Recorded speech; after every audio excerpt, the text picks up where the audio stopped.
रात के 2 बज रहे थे। एक 30-35 साल की औरत सुनसान रास्ते पर ऑटो का इंतजार कर रही थी। तभी उसी रास्ते पर एक ऑटो आ गया। जैसे ही उस औरत ने हवा में हाथ लहराया, वैसे ही ऑटो ड्राइवर ने ऑटो उसके पास जाकर रोक दी। कहाँ जाना है मैडम? ऑटो ड्राइवर ने उस औरत से पूछा। अवंती नगर। औरत ने उत्तर दिया। ऑटो ड्राइवर ने अपना मोबाइल निकाला और गूगल मैप पर अवंती नगर की तलाश की, क्योंकि वो शहर में नया ही आया था और वो पहले कभी अवंती नगर की ओर नहीं गया था। अवंती नगर वहां से 7 किलोमीटर की दूरी पर था। भाड़ा 300 रुपए होगा मैडम, ऑटो ड्राइवर ने औरत से पूछा। क्या 300 रुपए? भैया 300 बहुत ज्यादा है, 200 में छोड़ दो।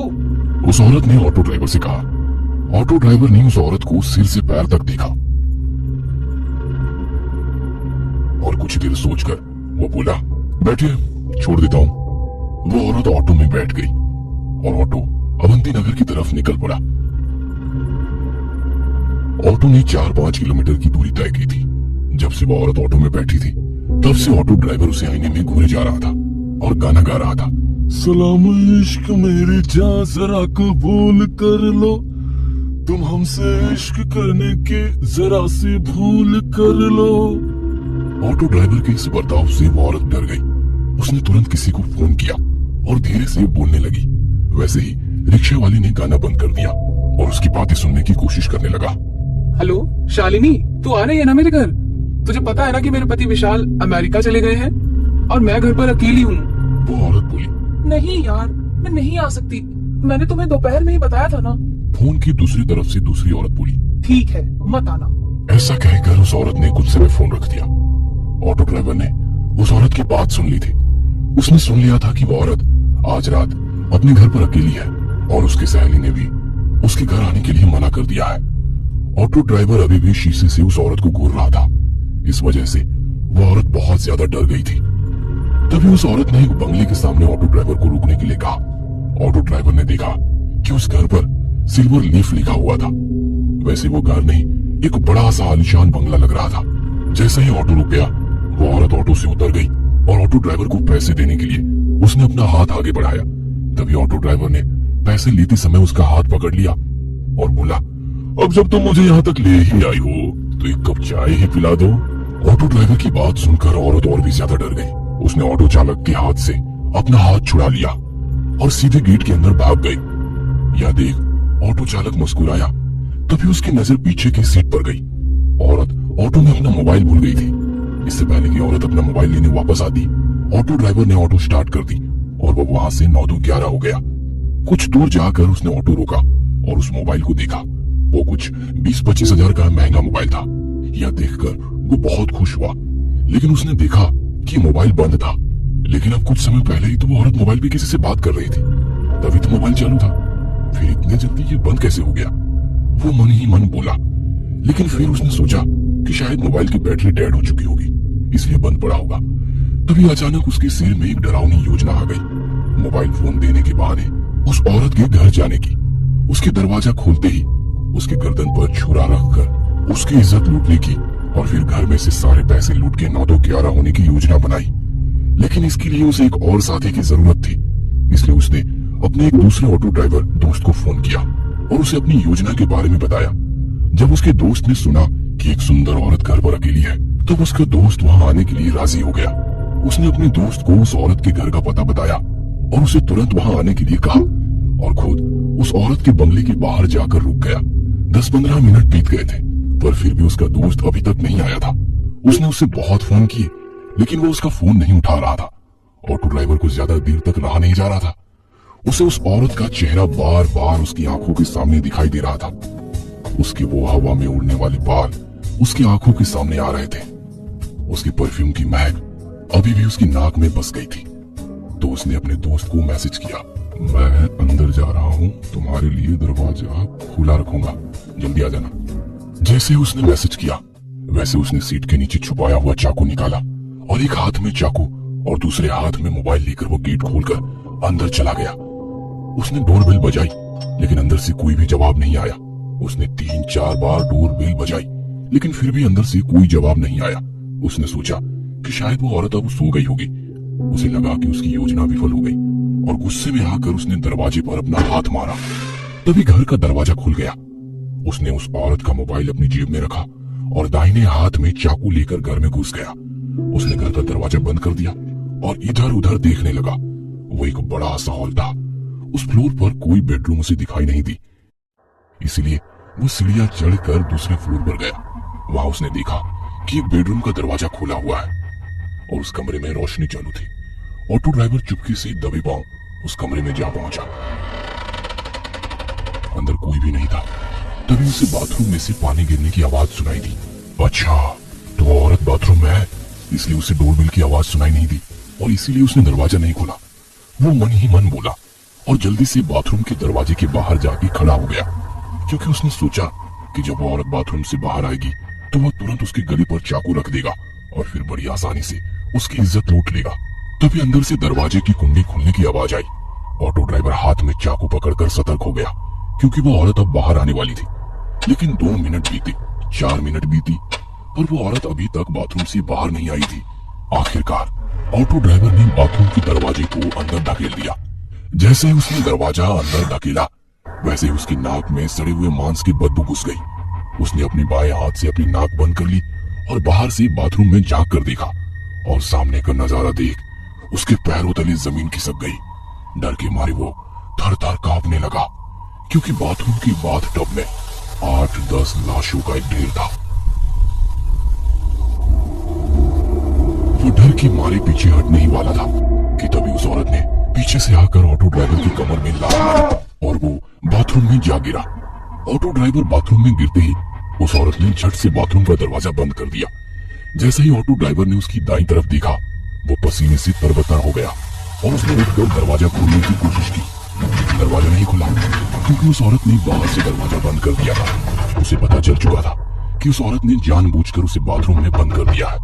ऑटो ड्राइवर दरवाजा पीट पीट कर जोर जोर से चिल्लाने लगा, मैडम दरवाजा खोलो, मैडम मैं आपके पैर पकड़ता हूँ, मुझे यहाँ से बाहर निकालो, मुझसे गलती हो गई मैडम, मुझे माफ कर दो मैडम। वो भीख मांग रहा था, लेकिन बाथरूम के बाहर से कोई जवाब नहीं आया। बाथरूम के बाहर सन्नाटा फैल गया। आखिरकार दरवाजा पीट पीट कर उसके हाथ दुखने लगे और उसने दरवाजा पीटना बंद कर दिया। उसने उसकी दाईं ओर देखा, वैसे ही उसे बाथ टब में लगा लाशों का ढेर दिखाई दिया। 8-10 लाशें एक के ऊपर एक रखी हुई थी और हैरानी की बात तो यह थी कि उन सभी लाशों के ऊपर ऑटो ड्राइवर की यूनिफॉर्म थी। इसका मतलब ये था कि वे सभी लाशें ऑटो ड्राइवर की थी। उसने अपने कपड़ों को देखा तो उसने भी वैसे ही यूनिफॉर्म पहन रखी थी। बाथ टब के बगल में मोबाइलों का ढेर पड़ा हुआ था। ऑटो ड्राइवर ने उसकी जेब से मोबाइल निकाला और वो फिर एक बार चौंक गया, क्योंकि बिल्कुल वैसे ही मोबाइल का ढेर था। वो समझ गया कि उसे धोखे से फंसाया गया है।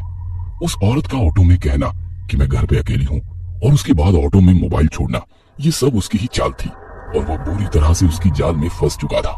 वो समझ चुका था कि वे सभी ऑटो ड्राइवर भी बिल्कुल उसकी तरह ही उस औरत के जाल में फंस गए थे और वो बाद में उसी बात टब में मर गए। अब उसके साथ क्या होगा, इसका ख्याल उसके मन में ही आ गया। क्या ऑटो ड्राइवर उस भूतिया बंगले से बच निकलेगा? इन सभी सवालों के जवाब जानने के लिए इस कहानी का अगला पार्ट देखना मत भूलना।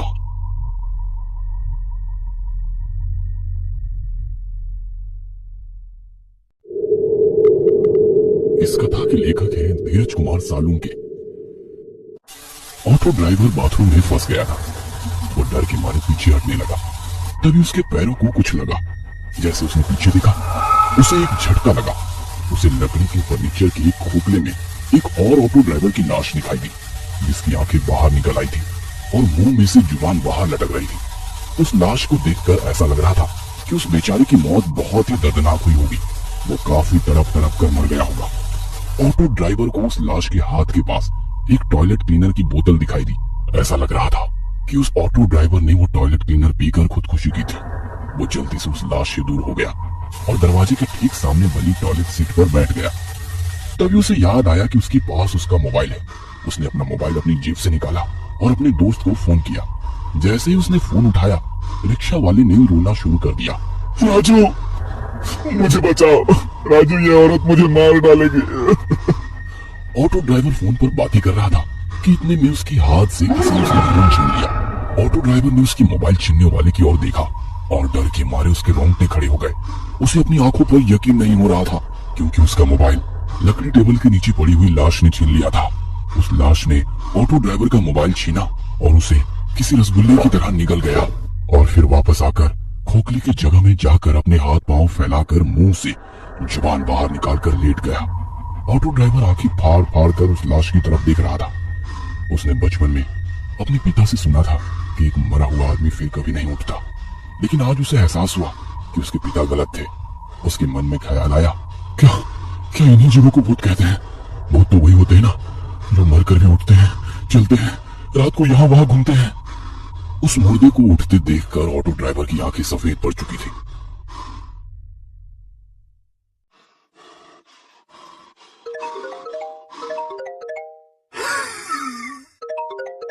तभी अचानक से उसकी मोबाइल की रिंगटोन बजनी शुरू हो गई।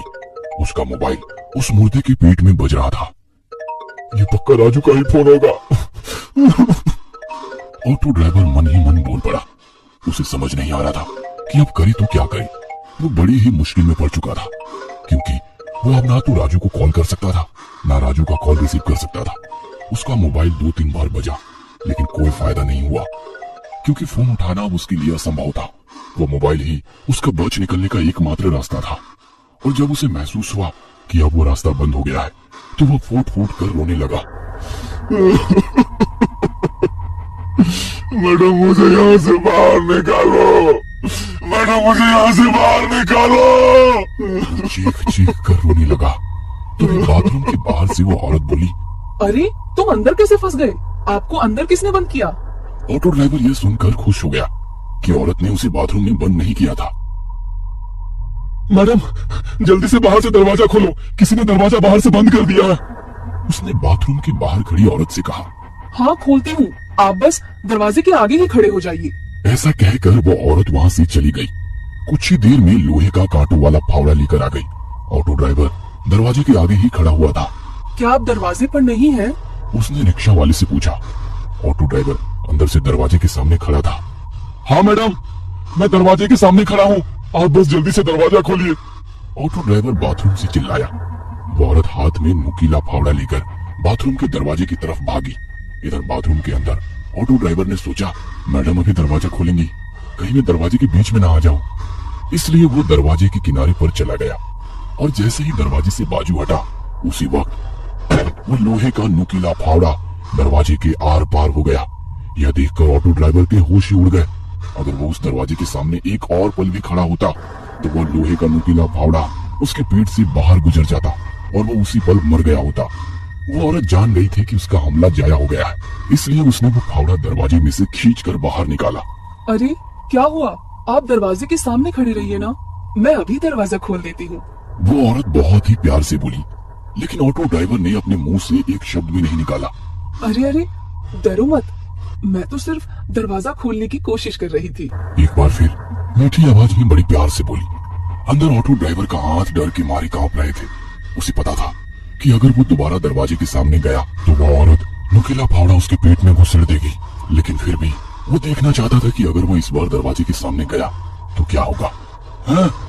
मैं खड़ा हूँ दरवाजे के सामने, ऑटो ड्राइवर दरवाजे के बाजू में खड़ी होकर बोला। वो औरत जोर से चिल्लाई और उसने फिर एक बार बड़ी ताकत से लोहे का फावड़ा दरवाजे में घुसेड़ दिया और बाहर निकाला। यह देखकर ऑटो ड्राइवर घबरा गया। औरत को फिर से एहसास हुआ कि वह अपना शिकार चुक गई है, तो उसे गुस्सा आ गया। क्या हुआ? दरवाजे के सामने आ जाना, मैं दरवाजा खोल रही हूँ। ऑटो ड्राइवर को समझ नहीं आ रहा था कि अब क्या करे। नहीं, रहने दो, मैं अंदर ही ठीक हूँ, आप दरवाजा मत खोलना, ऑटो ड्राइवर ने उस औरत से कहा। वैसे वो औरत गुस्से से लाल हो गई और उसने अपने हाथ में से फावड़ा नीचे फेंक दिया। ठीक है, तो तुम बाहर नहीं आना चाहते तो मैं ही अंदर आ जाती हूँ। वो औरत ने डरावनी आवाज में ऑटो ड्राइवर से कहा और वो दरवाजा खोलने लगी। ऑटो ड्राइवर ने सोचा कि अगर वो अंदर आ गई तो ना जाने उसके साथ क्या करेगी, क्योंकि उस औरत के सर पर खून सवार था। तभी उस औरत ने दरवाजे को अंदर धकेल दिया। एक तभी ऑटो ड्राइवर होश में आया और अपनी पूरी ताकत से उसने दरवाजे को अंदर से बाहर धकेला और अंदर से बंद कर दिया। वो औरत गुस्से से लाल हुई और दरवाजे पर लात मारने लगी। खोलो दरवाजा, खोलो दरवाजा, खोलो। वो दरवाजे पर लात मारते हुए चिल्ला रही थी उस औरत का वो भयानक बर्ताव देखकर ऑटो ड्राइवर बहुत डर गया। वो अपने सिर पर हाथ रखकर नीचे बैठ गया और रोने लगा। ये मैं कहाँ आकर फंस गया। वो सर पकड़कर रोने लगा। तभी उसे अपने गांव के पागल बाबिया की बात याद आने लगी। एक औरत के चक्कर में बाबिया ने अपनी खेती बाड़ी और घर बेचकर वो भिखारी बन गया था और बाद में वो पागल हो गया था। तब से वह हर आदमी को पकड़कर सिर्फ एक ही वाक्य कहता था, भाई चनात खूब वाहटा है। मतलब औरत की लत बहुत खराब है। लेकिन तभी ऑटो ड्राइवर उसे हर वक्त कहता कि वह मर्द ही क्या जिसे औरत की लत ना हो। ऐसी जिंदगी से तो मौत अच्छी। और आज वो एक औरत की वजह से ही मौत के सामने खड़ा हुआ था। बाबिया सही कहता था, भाई चनात खूब वाहिट है। उसने खुद से ही कहा।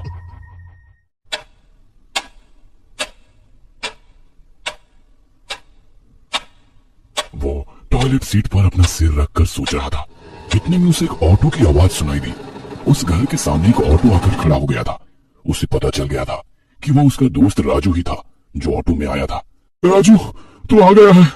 वो उठकर जोर जोर से राजू का नाम लेकर चिल्लाने लगा, राजू राजू मैं इस घर में हूँ। इस औरत ने मुझे बाथरूम में कैद कर दिया है। राजू राजू। तभी उस औरत ने दरवाजे पर जोर से लात मारी। चुप बैठ वरना तेरे मुंह में फावड़ा घुसेड़ दूंगी।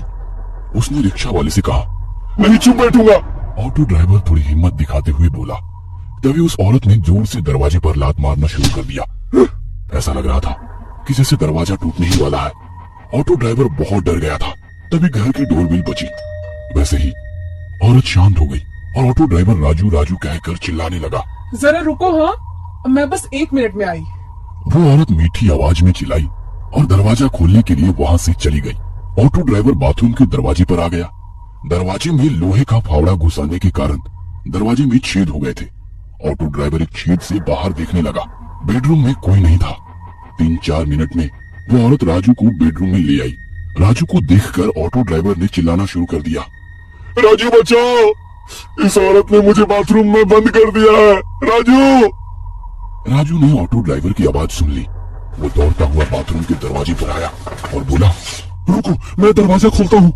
उसने दरवाजा खोलने की कोशिश की लेकिन वो खुल ही नहीं रहा था। इस औरत को मत छोड़ना राजू, इसने मुझे अंदर बंद कर दिया है। इसने मुझे मारने की कोशिश की है, खलास कर डालो इसको। ऑटो ड्राइवर ने बड़े गुस्से में राजू से ये कहा। यह सुनकर राजू गुस्से से लाल हो गया। उसने अपनी जेब से चाकू निकाला और जोर से चिल्लाया। उसके सिर से खून निकलने लगा। फिर भी राजू उठने की कोशिश करने लगा। उस औरत ने पास में एक टेबल से एक शीशे का फलदान लिया और उसे फिर से राजू के सिर में जोर से पटक दिया और बोली, उप्स, तुम्हें तो लग गई। और एक डायन की तरह हंसने लगी। राजू फर्श पर खून से लथपथ था। वो दर्द से तड़प रहा था। उसके सर में टूटे हुए कांच के टुकड़े घुस गए थे। उसके सर में से सफेद फर्श पर खून बहने लगा था। यह देखकर ऑटो ड्राइवर का दिल दहल गया था। वो जोर जोर से रोने लगा और राजू का नाम लेने लगा। राजू मेरे दोस्त। राजू ही उसके बच निकलने का आखिरी रास्ता था और वो रास्ता अब बंद हो चुका था। वो औरत राजू के बगल में बैठ गई और उसने राजू का सिर अपनी गोद में रख लिया और उसके सिर पर हाथ फेरते हुए वो लोरी गाने लगी। सो जा मेरे राजकुमार, तुम हो मेरा सारा संसार।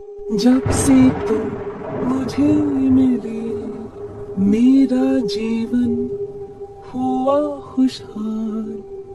जीवन में मेरे रंग भरे तूने ही लाखों हजार। सो जा मेरे राजकुमार, सो जा मेरे राजकुमार। वो लोरी गा रही थी। इतने में अचानक राजू ने अपने पास पड़े चाकू से उठाकर उस औरत के सिर में घोंप दिया। वो औरत चिल्लाई और फर्श पर गिर गई। क्या वो औरत मर गई? क्या घायल राजू जिंदा बच पाएगा? और क्या ऑटो ड्राइवर उस भूतिया बंगलों से बच निकलेगा? इन सभी सवालों के जवाब जानने के लिए इस कहानी का अगला पार्ट देखना मत भूलना।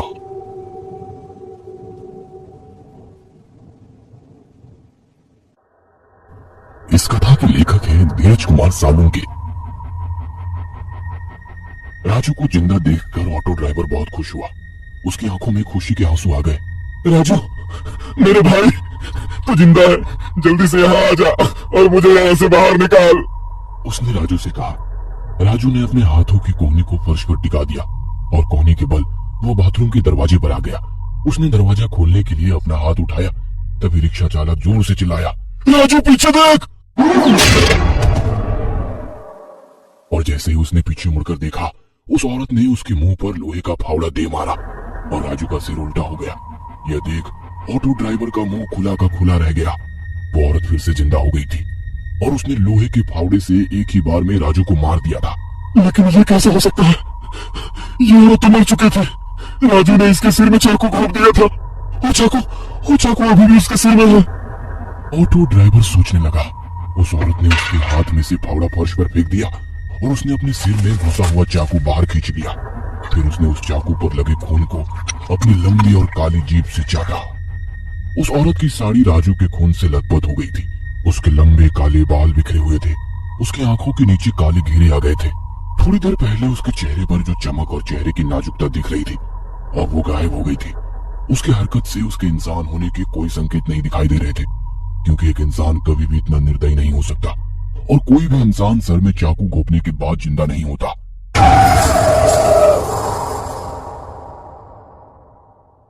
राजू की लाश खून से लथपथ जमीन पर पड़ी थी। उस औरत ने राजू की लाश उठाई। उसने राजू का सिर अपने कंधों पर रख लिया। तभी टेबल पर रखा हुआ म्यूजिक प्लेयर अचानक से चालू हो गया और गाना बजने लगा। और उसके बाद वो औरत राजू के लाश के साथ नाचने लगी। वो औरत राजू के लाश के साथ नाच रही थी। यह देख ऑटो ड्राइवर के होश उड़ गए। ऑटो ड्राइवर दरवाजे के पास से हट गया और उसने अपना सिर टॉयलेट सीट पर रख दिया और जोर जोर से रोने लगा, क्योंकि उसने अपना सबसे करीबी दोस्त गंवाया था। मैं से बाहर कैसे निकलूंगा? वो रोते रोते खुद से ही बोल पड़ा। उसे पता चल गया था कि वो औरत या तो भूत या फिर चुड़ैल है और उस चुड़ैल का मकसद सिर्फ उसकी मौत है। उसने आंखें मूंद ली और भगवान का ध्यान करने लगा। कुछ देर बाद वो भगवान का ध्यान करते हुए सो गया, लेकिन कुछ ही समय में किसी ने उसे गाल पर जोर से थप्पड़ मार दिया। कौन है? कौन है? ऑटो ड्राइवर नींद से जागते हुए बोला। बाथरूम में चारों ओर देखा। उसके और उसके लाशों के सिवा बाथरूम में कोई नहीं था। उसने पीछे मुड़कर मेज के नीचे लाश को देखा। वो अभी भी अपने हाथों और पैरों को फैलाकर लेटी हुई थी और उसकी आंखें और मुंह खुले थे। ऑटो ड्राइवर की नजर उस लाश की जांघ पर गई। उसकी जांघ के नीचे एक काली कवर वाली डायरी थी। उसे लगा कि उसे कोई आभास हुआ होगा, इसलिए वो फिर से सो गया। जब वो सो गया तो किसी ने उसे पीछे से उसके पिछवाड़े में लात मारी। उसने पीछे मुड़कर देखा, लेकिन उसके पीछे कोई नहीं था। वहां केवल मेज के खोखले में उसी ऑटो ड्राइवर की लाश पड़ी हुई थी, जो उसका मोबाइल निकल गया था। तभी उसके मन में एक सवाल आया, क्या इसी लाश ने तो मुझे लात नहीं मारी? वो मन ही मन बोल पड़ा। तभी उसकी नजर उस लाश की जांघों पर पड़ी और उसके रोंगटे खड़े हो गए, क्योंकि थोड़ी देर पहले जो डायरी उस लाश के जांघ के नीचे थी, वो अब उसकी जांघ से बाहर निकली थी। इसका मतलब ये था कि या तो वो डायरी खुद चलकर उस लाश की जांघ के बाहर निकली होगी, या फिर वो लाश वहां से सड़क गई होगी। और डायरी तो खुद से चल नहीं सकती। इसका मतलब वो लाश ही थी जो वहां से हिली थी। उसे समझ आ गया कि वो लाश ही थी जिसने उसे पहले थप्पड़ मारा और बाद में लात मारी थी। वो लाश उसी जगह पर पड़ी थी और कुछ कुछ हलचल कर रही थी, और उसे देखना था कि क्या वो लाश जिंदा है। इसलिए उसने बाथटब के पास में से एक मोबाइल फोन उठाया और उस लाश पर फेंक दिया, लेकिन वो लाश हिली नहीं। उसने फिर से उस मोबाइल के ढेर में से 3 मोबाइल उठाए और एक एक करके उस लाश के ऊपर फेंके, पर वो लाश हिली नहीं। उसे लगा कि उसे कोई वहम हुआ होगा, इसलिए वो फिर से जाकर टॉयलेट सीट पर सर रखकर सो गया। उसने आंखें बंद कर ली थी। इतने में उसके सर पर कुछ आ टकराया। ऑटो ड्राइवर ने आंखें खोली और चिल्लाया, कौन है? तभी उसकी नजर उसके सामने पड़े हुए मोबाइल पर पड़ी और उसकी सांसें रुक गई, क्योंकि उसके सर पर किसी ने मोबाइल फेंक कर मारा था। उसने पीछे मुड़कर टेबल के खोखले में पड़ी लाश को देखा। उसके बाजू में 3 मोबाइल पड़े हुए थे। यह देखकर तो उसका दिल धड़कना बंद हो गया। क्योंकि उसने उस लाश के ऊपर 4 मोबाइल दे मारे थे। अब यहाँ सिर्फ 3 थे। इसका मतलब वो लाश ही थी जिसने उसे मोबाइल फेंक कर मारा था। उस लाश को देखकर पीछे पीछे जाने लगा। तभी उसके पीछे बाथ टब में से दूसरी लाश ने उसके पिछवाड़े में लात मारी और ऑटो ड्राइवर सीधे टेबल के नीचे पड़े हुए लाश के पैरों में जा गिरा। उस लाश के पैरों में गिरते ही उस लाश ने दोनों हाथों से उसका गला घोटना शुरू कर दिया। ऑटो ड्राइवर दर्द के मारे तड़प रहा था। उस लाश का चेहरा नाखूनों से नोच रहा था, पर वो लाश उसका गला छोड़ ही नहीं रही थी। ऑटो ड्राइवर को उसकी मौत उसके सामने दिखाई दे रही थी। तभी उसने अपने हाथ फर्श पर टिका दिए। उसका नसीब अच्छा था कि उसे अपना चाकू फर्श पर मिला और उसने चाकू को उठाकर सीधा उस लाश के आंखों में घुस दिया और वैसे ही लाश सुन पड़ गई। उसने ऑटो ड्राइवर का गला छोड़ दिया और बेजान होकर नीचे पड़ गई। ऑटो ड्राइवर वहां से उठ गया और टॉयलेट सीट पर जाकर चढ़ गया। उसकी सांसें अटक रही थी। अब उसकी बाईं ओर टेबल के नीचे पड़ी हुई लाश थी और दाईं ओर बाथ टब जो लाशों से भरा हुआ था।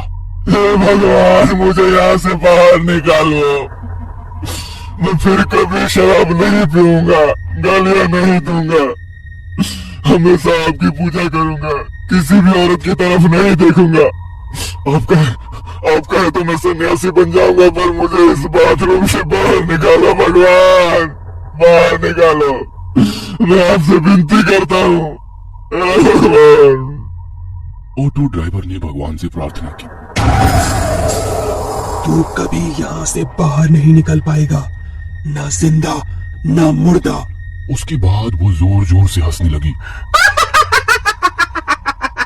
ऑटो ड्राइवर ने अपने कान बंद कर लिए और भगवान का नाम लेना शुरू कर दिया।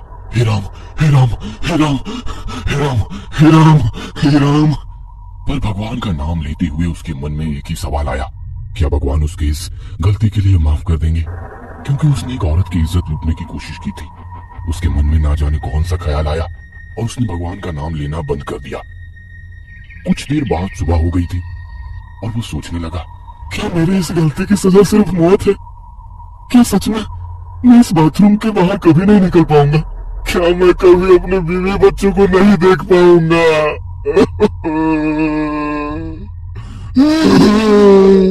और वो रो पड़ा। उसे अपनी बीवी बच्चों की याद सता रही थी। नहीं, मैं इतनी जल्दी हार नहीं मानूंगा। मैं लड़ूंगा, मैं जरूर लड़ूंगा। वो खुद से बोल पड़ा और वो अपनी जगह पर खड़ा हुआ। बचाओ! कोई मुझे बचाओ! मैं इस बंगले के बाथरूम में फंसा हुआ हूँ, बचाओ! वो गला फाड़ कर चिल्लाने लगा। चिल्ला चिल्लाकर उसका गला दर्द करने लगा। तभी वो फिर से रो पड़ा। कोई मुझे बचाओ! वो रोते हुए बोला, पर कोई भी उसकी बातें सुन नहीं पा रहा था। आखिरकार वो चुप बैठ गया। तभी उसकी नजर टेबल के नीचे पड़े हुए उस लाश के पास पड़ी हुई डायरी पर पड़ी। उसने उस लाश के पास से डायरी उठाकर खोली। उसने डायरी में नाम पढ़ा, महेश सतारकर। वो शायद उसी की डायरी थी जिसमें वो हर दिन बिताए हुए अपने दिन के बारे में लिखा करता था। ऑटो ड्राइवर ने सोचा कि उसने जरूर इस डायरी में लिखा होगा कि वो बाथरूम में कैसे फंस गया था। कुछ पन्ने पलटने के बाद वो एक पेज पर रुक गया। उस पेज की शुरुआत में ऑटो ड्राइवर ने लिखा था, मुझे पता है किसी न किसी दिन मेरी डायरी कोई ऑटो ड्राइवर द्वारा पढ़ी जाएगी। मेरा नाम महेश सतारकर है और मैं कोई ऑटो ड्राइवर नहीं हूँ, मैं एक पत्रकार हूँ। ये पढ़कर ऑटो ड्राइवर चौंक गया। अगर वो ऑटो ड्राइवर नहीं बल्कि पत्रकार था तो उसने ऑटो ड्राइवर की यूनिफॉर्म क्यों पहन रखी थी? ऑटो ड्राइवर के मन में सवाल आया। उसने सोचा, इसके पीछे कोई ना कोई बड़ा कारण होगा, इसलिए इस पत्रकार ने ऑटो ड्राइवर की यूनिफॉर्म पहन रखी होगी और इसी कारण वो चुड़ैल के जाल में फंस गया होगा। पर वो फंसा कैसे? उसके मन में और एक सवाल आया। तो इन प्रश्नों के उत्तर जानने के लिए ऑटो ड्राइवर ने वो डायरी पढ़ने का फैसला किया और उसने डायरी पढ़ना शुरू कर दिया। पिछले 3 महीनों से हर शनिवार को इस शहर में से एक ऑटो ड्राइवर गायब हो रहा है। रात में ऑटो चलाने वाले ऑटो ड्राइवरों में से हर शनिवार को एक गायब हो रहा था। इसलिए ऑटो ड्राइवर के परिवार वाले शहर के पुलिस थाने में गुमशुदगी की रिपोर्ट दर्ज करा रहे थे, लेकिन उन लापता ऑटो ड्राइवर का कुछ भी पता नहीं चल रहा था। लेकिन इन सभी घटनाओं में कॉमन बात अवंती नगर थी।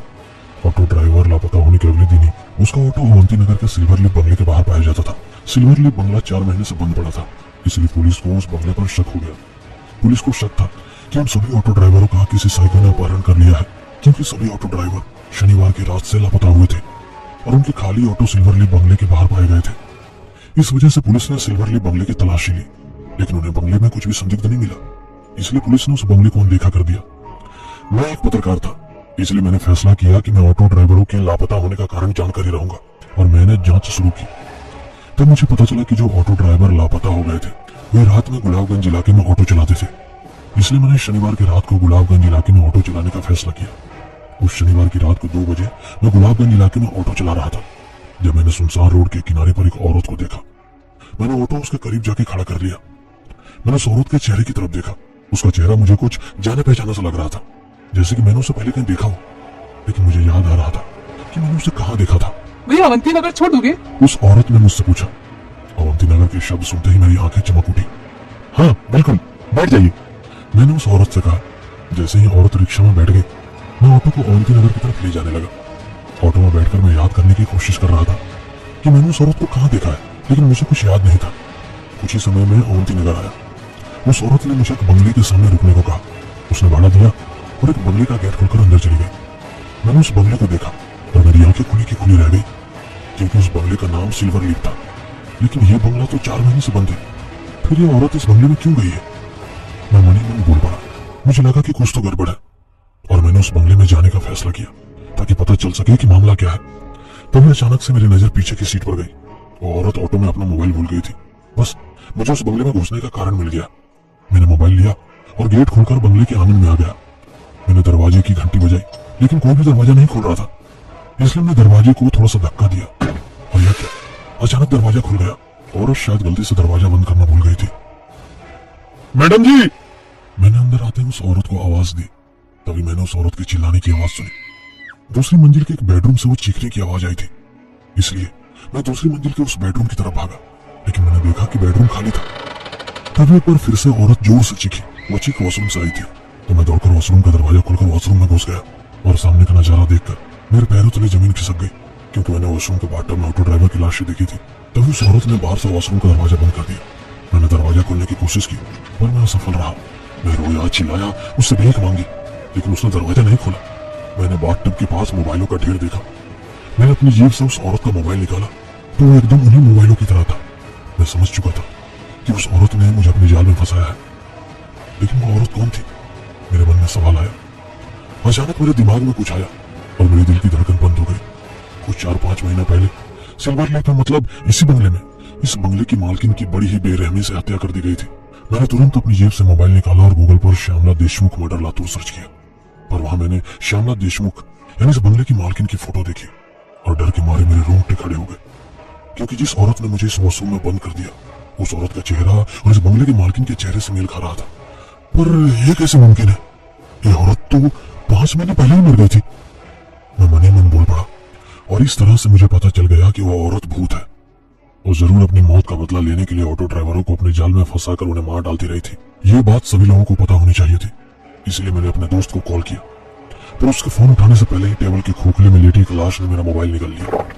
मैं वह देखकर बहुत ज्यादा डर गया था, पर उसके बाद मुझे उस लाश की आदत सी पड़ गई थी। जैसे ही रात में सोने की कोशिश करता, वह लाश मुझे कभी थप्पड़ मारती तो कभी लात मारती थी। सुबह होते ही वह लाश ठंडी पड़ जाती थी। दिन के समय तो कुछ भी हरकत नहीं करती थी, इसलिए मैंने दिन में ही सोने का फैसला किया। रात होते ही उस औरत का भूत वॉशरूम के बाहर बेडरूम में बड़ी ही डरावनी आवाज में गाना गाते हुए नाचती थी।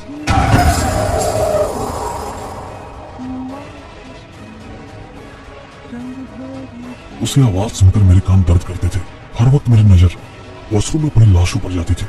उसमें से आधे ऑटो ड्राइवर तो उस वॉशरूम में बिना खाने पीने के तड़प के मर गए थे। मैं हमेशा सोचता था कि वो औरत इन सभी की मौत कैसे देख पाती होगी।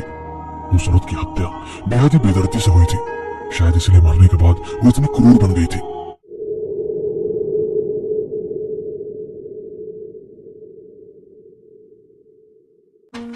मिसेस देशमुख के साथ बहुत बुरा हुआ था। असल में हुआ यह था, वो शनिवार की रात मिसेस देशमुख देर से एक पार्टी से घर लौट रही थी, पर रास्ते में उनकी स्कूटी बंद पड़ गई। इसलिए उन्होंने वहां से ऑटो लिया और घर आ गई। लेकिन घर आने के 10-15 मिनट के बाद उनके घर की घंटी बजी। उन्होंने दरवाजे की पीप होल से देखा तो उन्हें दरवाजे पर वही ऑटो ड्राइवर दिखा जिसकी ऑटो में वो घर आई थी। क्या हुआ भैया, आप यहाँ क्यों आए हो? उन्होंने घर के अंदर से ही रिक्शा वाले से पूछा, मैडम आप अपना मोबाइल ऑटो में भूल गई थी, इसलिए मैं आपको लौटाने आया हूँ। लेकिन मिसेस देशमुख उस रात घर पर अकेली थी। उनके पति काम के सिलसिले में विदेश गए हुए थे।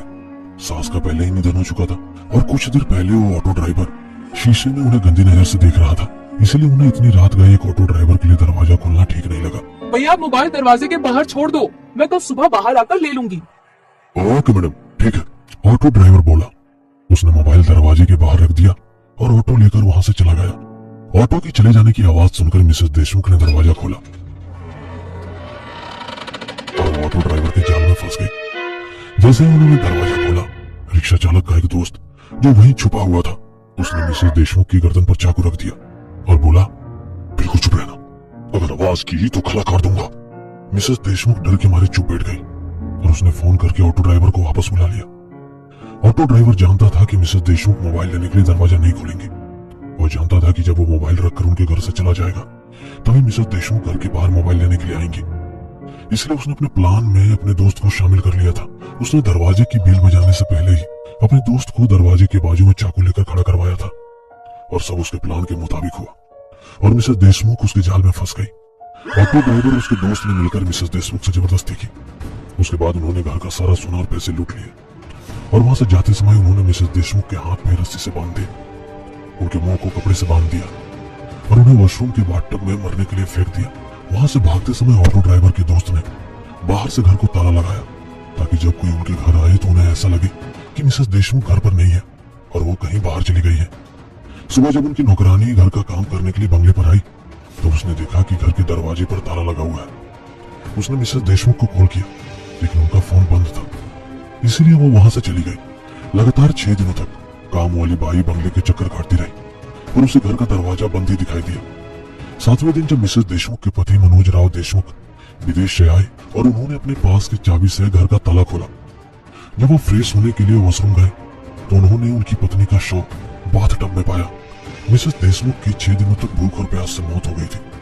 7 दिनों के भीतर पुलिस ने 2 रिक्शा चालकों को पकड़ लिया। तब पूछताछ में उन्होंने पुलिस को बताया कि उस शनिवार की रात क्या हुआ था। वे समझ गया कि मैं श्यामला देशमुख की रूह ऑटो चालकों को मारकर अपनी मौत का बदला ले रही थी, क्योंकि शायद उन्हें लग रहा है कि जो उनके साथ हुआ वो किसी और महिला के साथ न हो, इसलिए वो समाज से ऐसे लोगों को मार रही थी जो औरत की तरफ बुरी नजर से देखते हैं और उनके साथ उल्टी सीधी हरकत करने की कोशिश करते हैं। मैं चिल्ला चिल्लाकर मिसेस श्यामला देशमुख की आत्मा को समझाने की कोशिश कर रहा था कि मैं कोई ऑटो ड्राइवर नहीं बल्कि मैं एक पत्रकार हूँ और मैं किसी बुरी नियत के साथ यहाँ नहीं आया था, लेकिन उस आत्मा को मेरी किसी भी बात से कोई फर्क ही नहीं पड़ रहा था।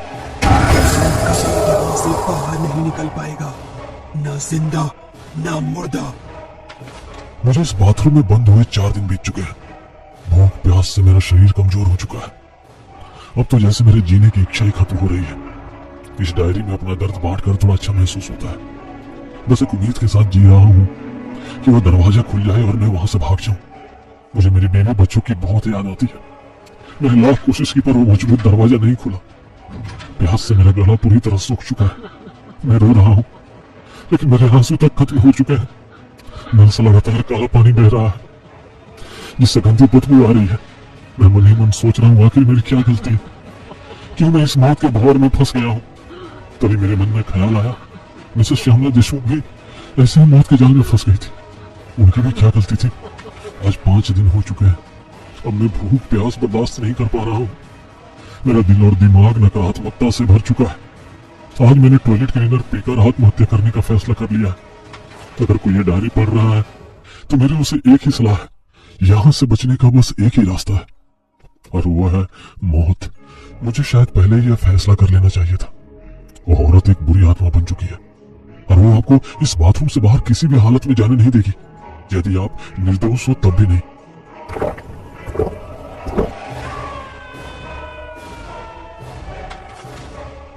डायरी के आगे की पन्ने खाली थे। ऑटो ड्राइवर उस पत्रकार की डायरी पढ़ के बहुत डर गया था, क्योंकि उसे पता चल गया था कि जो भी इस बाथरूम में फंसता है उसकी मौत बहुत दर्दनाक होती है। उसे लगा कि पत्रकार सही था। उस औरत को बस एक ही चीज चाहिए और वो है ऑटो ड्राइवर की मौत। पर वो ऑटो ड्राइवर हार मानने वालों में से नहीं था। पर यहां से निकलो कैसे? वो ऐसा सोचने लगा, तभी अचानक उसे याद आया पत्रकार ने डायरी में लिखा था कि हर शनिवार की रात एक ऑटो ड्राइवर इस बाथरूम में फंस जाता है। मैं शनिवार की रात को ही फंस गया था, यानी कि अब इस बाथरूम का दरवाजा अगले शनिवार की रात को कोई ऑटो ड्राइवर ही खोलेगा। जब कोई ऑटो ड्राइवर इस बाथरूम का दरवाजा खोलेगा तभी मुझे यहाँ से भागने का मौका मिलेगा। और अगर वो औरत ने मुझे रोका तो मैं वो ऑटो ड्राइवर मिलकर उसका सामना करेंगे। मुझे कुछ भी करके इस आने वाले शनिवार तक यहाँ मुझे जिंदा रहना होगा, उसने अपने आप से कहा। और वो शनिवार की राह देखने लगा। ऑटो ड्राइवर को फंसे हुए अब 5 दिन हो चुके थे। पिछले 5 दिनों से उसने कुछ भी नहीं खाया था। बिना पानी के उसका गला सूख गया था। उसने सोचा, भूख के मारे कहीं मेरी मौत ना हो जाए, पर क्या खाऊं? शव। उसने वहां बड़े शव के मांस को खाने के बारे में सोचा, पर दुविधा ये थी कि वो शाकाहारी था।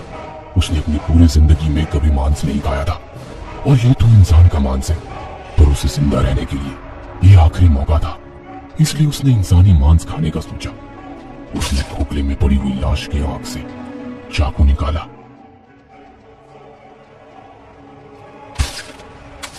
और बाथटब में पड़े शव का मांस निकाला। उसने अपनी जीभ से लाइटर निकाला और उस मांस को चाकू में लगाकर उस मांस को भूनकर खाने लगा। उसे 2-3 बार उल्टियां आई, पर उसे जिंदा रहने के लिए वो मांस खाना पड़ा।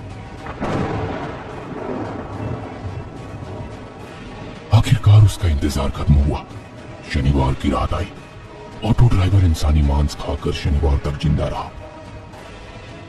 उसने घड़ी में देखा तो रात के 2 बजे थे। वो औरत पक्का नए शिकार के लिए निकल गई होगी। उसने अंदाजा लगाया क्योंकि वो भी रात के 2 बजे के आसपास उससे मिला था। वो औरत गुलाबगंज रोड पर ऑटो की राह देख रही थी। तभी वहां एक ऑटो आई। ऑटो ड्राइवर ने पूछा, कहाँ जाना है मैडम? अवंती नगर। उस औरत ने कहा। अवंती नगर सुनते ही ऑटो ड्राइवर थोड़ा डर गया, क्योंकि उसे पता था कि गायब हुए ऑटो ड्राइवर्स की ऑटो रिक्शा दूसरे दिन अवंती नगर के कोई सिल्वर लीफ बंगले के बाहर मिलते थे। उसने मन ही मन कुछ सोचा और कहा, नहीं नहीं मैडम, अवंती नगर मैं नहीं आऊंगा। उसने औरत से कहा, अरे मुझे पता है भैया कि आप क्यों मना कर रहे हो, पर क्या आपको मैं कोई अपराधी लग रही हूँ? मेरी स्कूटी बंद पड़ी है, रात के 2 बजे हैं और मुझे घर जाना है, काफी देर हो गई है और आज घर पे मैं अकेली हूँ। आप अगर घर नहीं छोड़ेंगे तो मैं घर कैसे जाऊंगी? वो औरत ऑटो ड्राइवर से बोली। ये सुनकर ऑटो ड्राइवर को उस औरत पर दया आ गई। इंसानियत के नाते उसने कहा, ठीक है मैडम, बैठिए।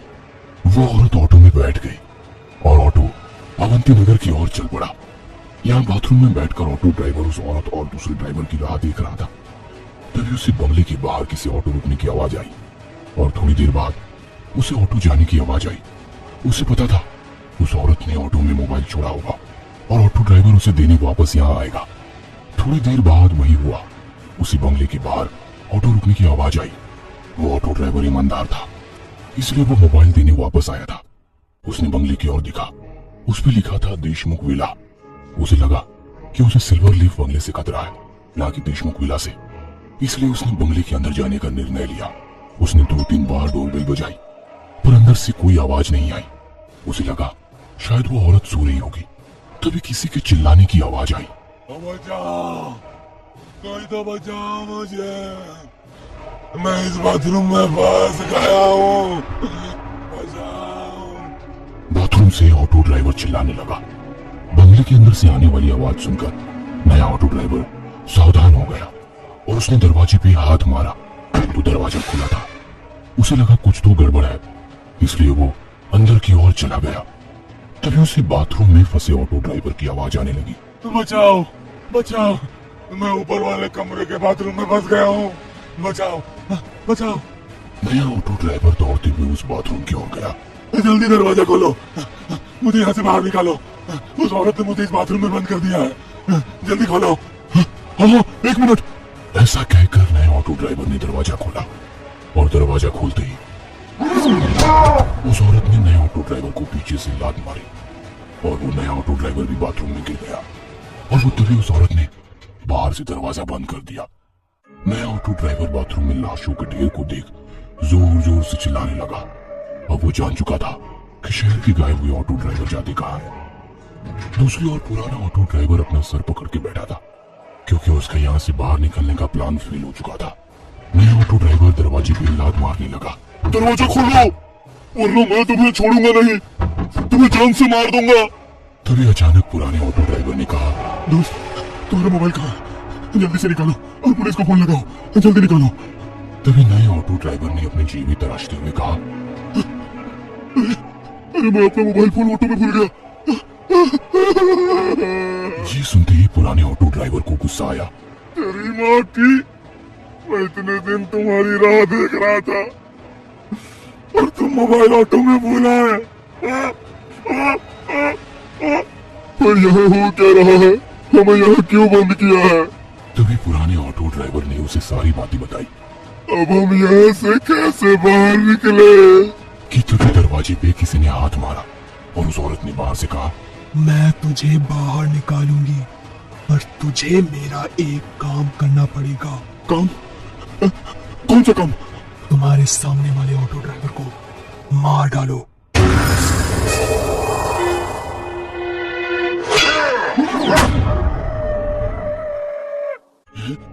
न तो मुझे मार सकता है, न वो औरत।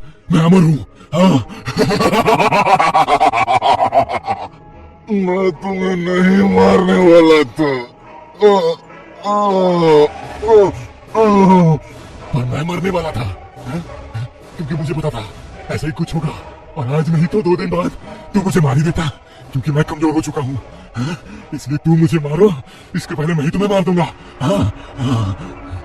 नहीं नहीं, मुझे मत मारो, मैं तुम्हारे पैर पकड़ता हूँ। मुझे मत मारो, मत मारो मुझे। बाय बाय मेरे दोस्त, बाय बाय।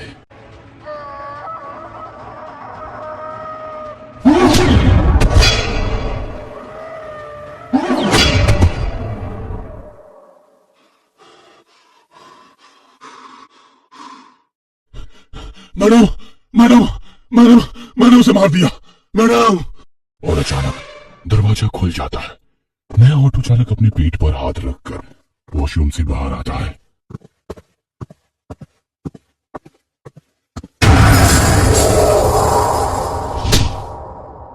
तुझे क्या लगा मैं तुझे छोड़ दूंगी?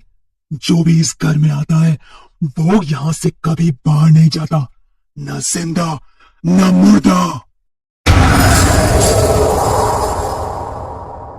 घर आजा सजन, तेरी राह तकूं मैं रात दिन, के कहीं न लागे मन, तेरे बिन घर आजा।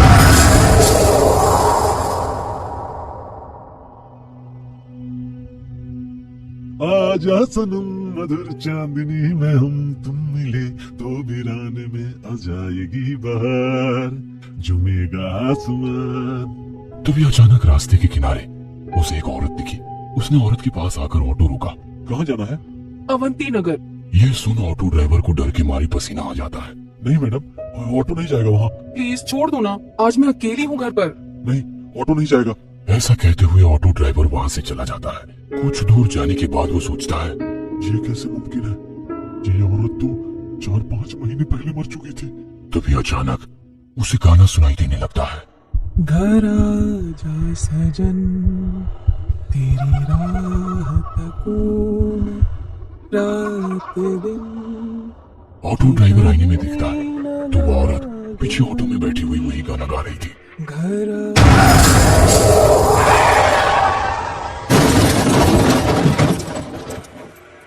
घर नहीं आओगे तो ऐसा ही होगा। And welcome home.